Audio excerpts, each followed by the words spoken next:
ممكن لو سمحت نسأل حضرتك، انت شايف قد ايه البحر مضطرب؟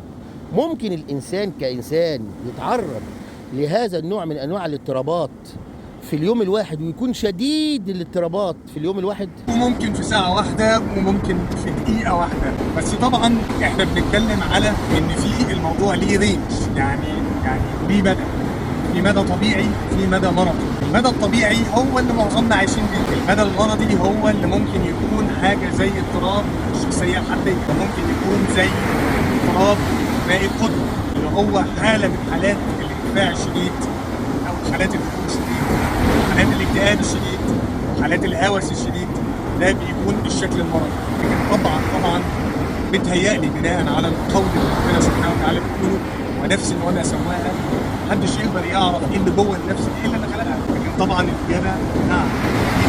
شكرا جدا يا دكتور محمد. شكرا ليك. السلام عليكم.